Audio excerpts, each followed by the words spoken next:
day everyone, I am Riami N. Labaya from 1BSEB Filipino. So today I will report the sustainable development. What is sustainable development and how did it become an issue in the world? So sustainable development best described as the organizing principle for meeting human development goals while simultaneously sustaining the ability of natural systems to provide the natural resources and ecosystem services on which the economy and society depends. It, it is the development that meets the needs of the present without compromising the ability of future generations to meet their own needs. So, sustainable development, it is the development where setting goals and meeting goals without affecting the natural resources. It is the ability of future generations of meeting their own goals without affecting the natural resources.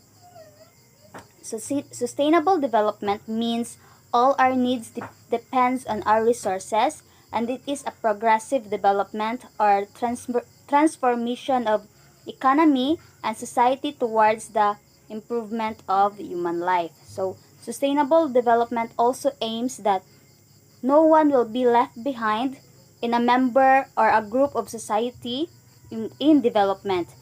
Sustainable development also promotes the view that the issue of social development and environmental development must be addressed as interrelated and inseparable issues and challenges to the social issues that the world has. Therefore, it must be regarded as a complex relationship of cause and effect of the human activities. So, dapat habang umuunlad ang tao, kasabay rin nito ang pag-unlad ng kapaligiran. Kumbaga, kung tuloy-tuloy ang pag-unlad ng mundo, dapat kasabay din ng pangangalaga sa kalikasan at kinabukasan. So, ang sustainable development, hindi lang siya yung economy lang yung umuunlad. Kasabay dapat na economy na umuunlad ang environment. Hindi pwedeng habang umuunlad ang economy, naaapektuhan nito ang environmental or social. Dapat ang sustainable development is pantay-pantay ang pag-unlad ng lahat ng sectors. Mapapanatili nito ang pag-unlad ng mga sectors without compromising any natural resources. So, now, the said development is driven by one particular need without fully considering the wider or future impacts. So, it is where the mindset of people is for development only. Hindi nila isinasaisip ang pwedeng maging epekto ng kanilang pamamaraan. Ito yung mindset ng tao na yung pag-unlad lang yung nasa isip nila. Hindi nila iniisip na nakakaapekto na ito sa natural resources. So, we are already seeing the damage of this kind of approach. First is financial crisis caused by irresponsible banking. Ito ay ang krisis natin sa pananalapi dulot ng responsableng pagbabangko. The change in global climate resulting from our dependence on fossil fuel-based energy sources. So, sa panahon natin ngayon, ang ating klima ay hindi na katulad ng dati. Ito ay dahilan ng sobrang pag-asa natin o dependent natin sa fossil fuel. Maraming pabrika ang malalaking pabrika ang bumubuga ng maitim na usok or binubuga nito ang greenhouse gases sa ating atmosphere at ito ang nagiging dahilan, one of the cause sa ating pollution, nakakasira sa ating environment. So, kung mas matagal nating ipagpatuloy ang hindi pagpapanatili ng pag-unlad, mas madalas at magiging malala ang kakahinatnan nito. Kaya naman kailangan nating kumilos ngayon at mapanatili ang sustainability sa ating mundo. So we have 3 spheres of sustainability. So we will talk about the 3 spheres of sustainability. What are they? The 3 spheres of sustainability are the environmental, social, and economic. So, in environmental, it involves the natural resource use, environmental management, pollution prevention.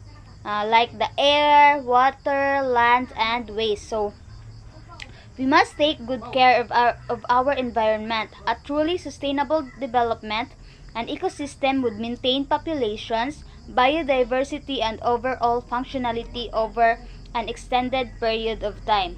So, ang pagkuubos ng mga pinagkukunang yaman, pollution, extinction of species, overfishing, deforestation, are all examples of activities that are not environmentally sustainable.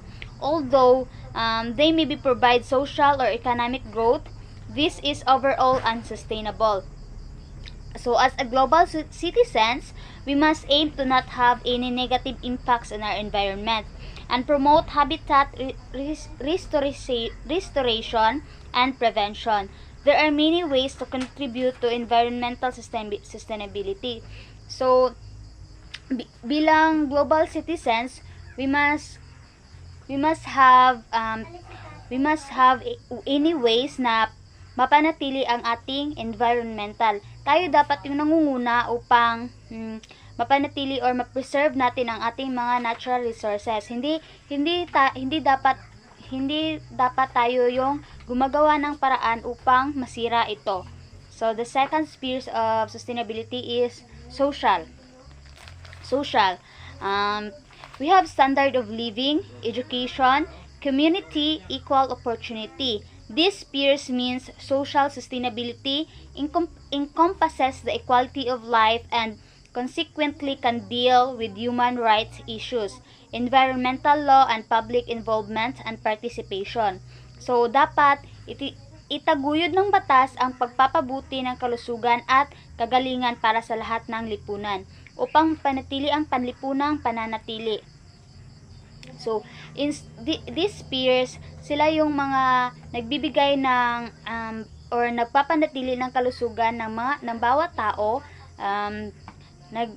Inaalala nila ang kalusugan ng bawat isa ng citizens dito sa mundo. Then the last is economic, which involves the profit, cost savings, economic growth, research, and development. So, it involves creating economic value out of whatever project or decisions you are undertaking. Ang economic sustainability ay nangangahulugan na the decisions are made in the most equitable and fiscally sound way possible while considering the other aspects of sustainability.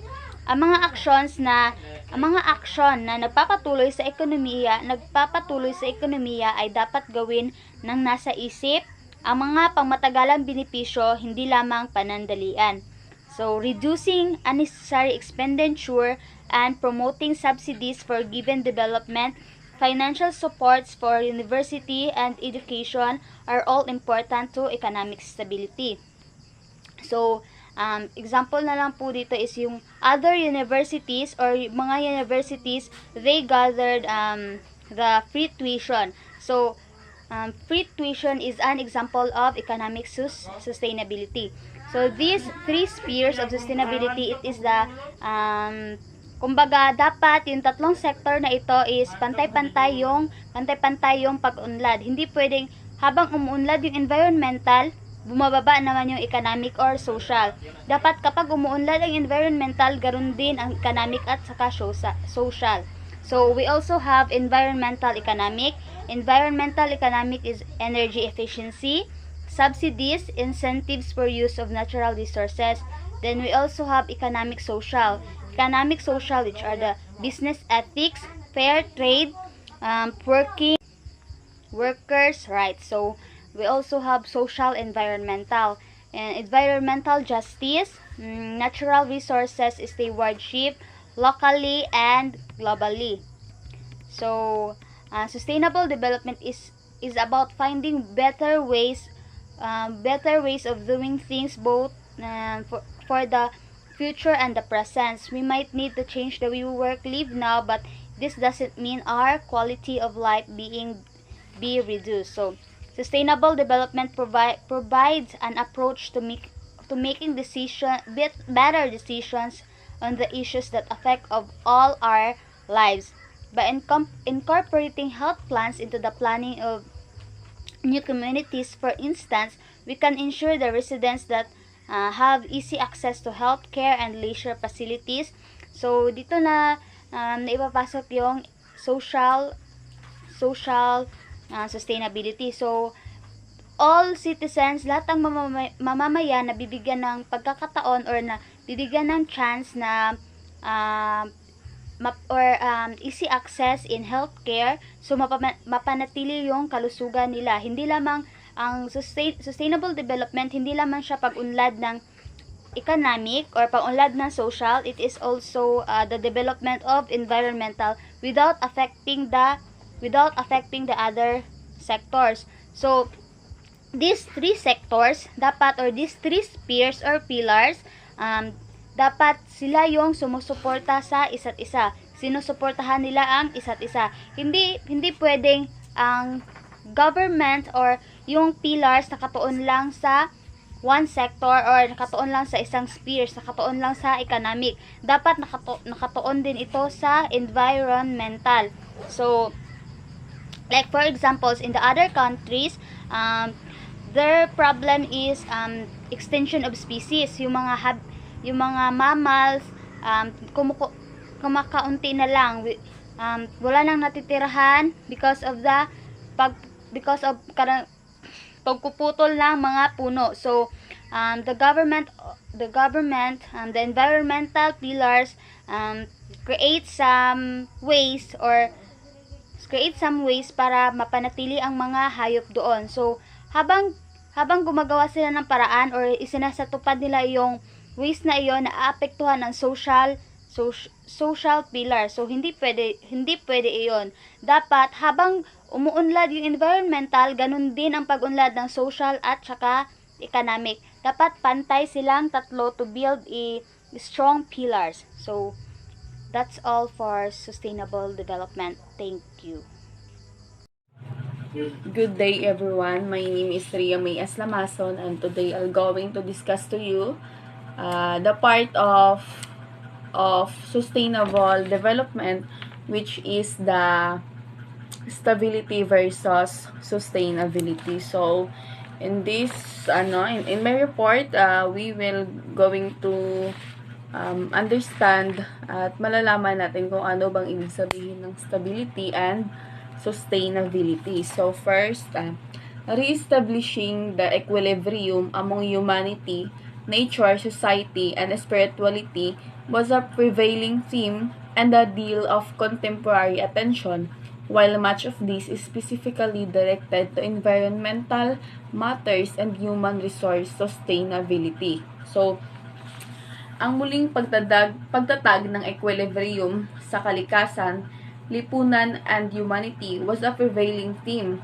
and a great deal of contemporary attentions, habang ang karamihan naman dito ay particular na nakadirekta sa mga usaping pangkalikasan at pagpapanatili ng yaman ng tao. So, what is sustainability? So, sustainability is a comprehensive approach to management of the organization which is focused on creating and maximizing change in homeostasis balance environment. So, in which the exploitation of resources, the direction of investment, the orientation of technological development, and institutional change are all in harmony and enhance both current and future potential to meet human needs and aspirations. So, ang sustainability ay isang comprehensive approach sa pamamahala ng organisasyon na nakatuon sa paglikha at pagmamaximize ng pangmatagalang halaga sa ekonomiya, panlipunan at pangkalikasan. Ito ay isang proseso ng mga tao na nagpapanatili sa homeostasis balance na kapaligiran, na kung saan ang pagsasamantala ng mga mapagkukunan, ang direksyon ng pamumuhunan, ang oryentasyon ng teknolohikal na pag-unlad at pagbabago sa institusyon ay lahat ay nakakasundo at nagpapahusay sa kasalukuyan at hinaharap na potensyal upang matugunan ang pangangailangan ng tao. So, there are also, sustainability is also defined through the following interconnected domain or pillars. So, mayroon siyang pillars which is the environmental, economic, and social. So, these three pillars are informally referred to us as a people, planet, and profit. So, when we say sustainability, this is your ability to sustain something.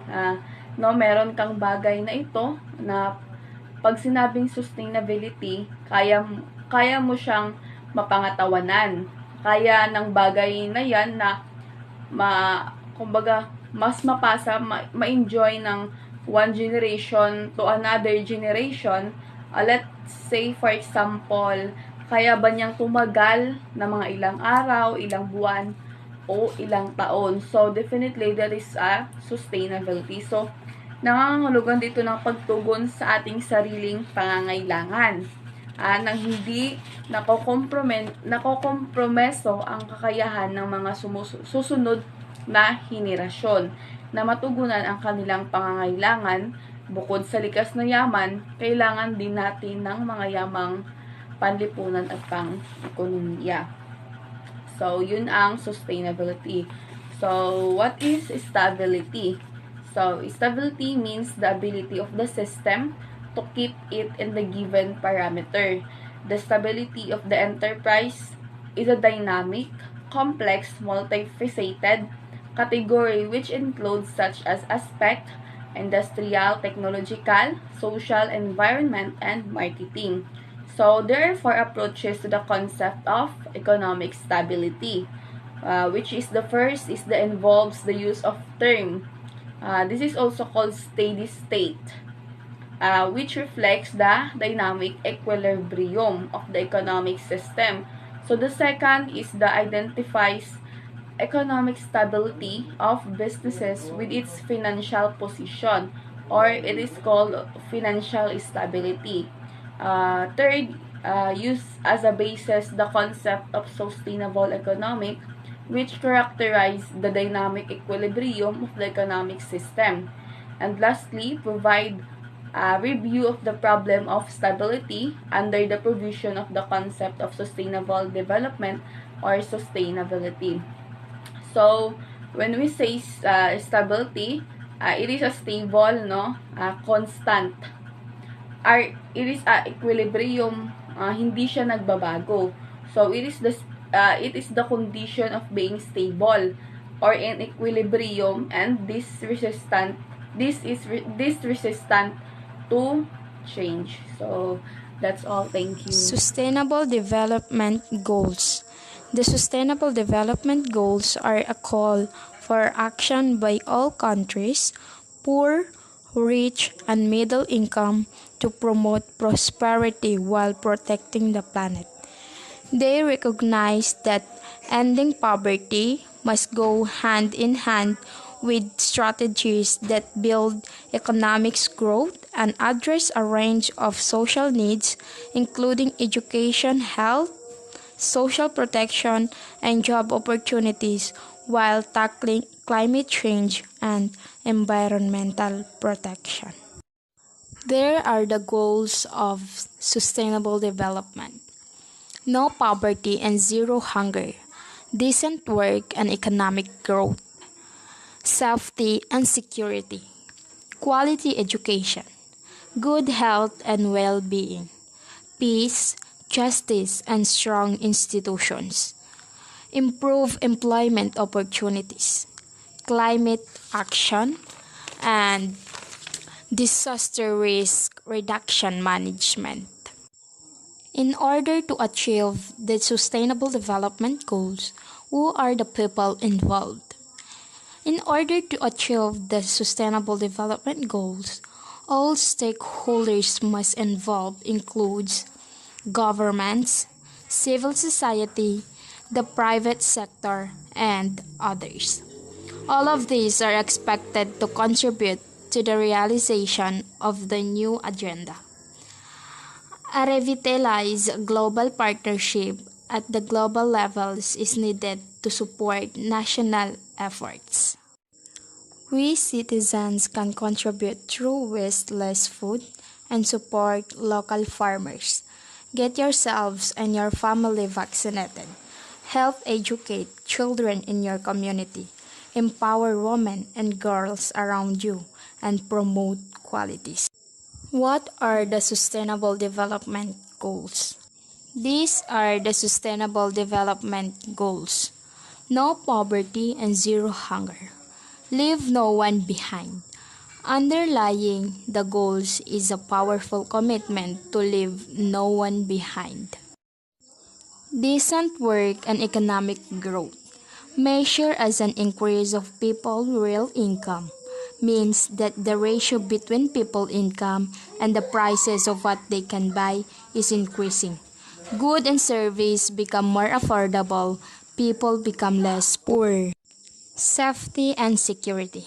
Safety is the condition of being free from harm and risk, which is essentially the same as a primary definition of security, which is the quality or state of being free from danger. Quality education, the one that provides all learners with capabilities they require to become economically productive, develop sustainable livelihoods, contribute to peaceful and democratic societies, and enhance individual well-being. Good health and well-being concerns the care of human body and everything that can be done to protect it from sickness and intoxication and enable access to care. Well-being is a feeling of satisfaction with a life, a state characterized by health, happiness, and prosperity. Peace, justice, and strong institutions. Promote peaceful and inclusive societies for sustainable development, provide access to justice for all, and build effective, accountable, and inclusive institutions at all levels. Improved employment opportunities. Work is the best way to reduce poverty, yet more than 1 billion people have no job or are underemployed. In the fight against rising unemployment, new approaches and policy ideas are needed. Climate action. Take urgent action to combat climate change and its impact by regulating emissions and promoting development in renewable energy. Disaster Risk Reduction Management is a working group of various government, non-government, civil sector, and private sector organizations of the Government of the Republic of the Philippines established by Republic Act 10121 of 2010.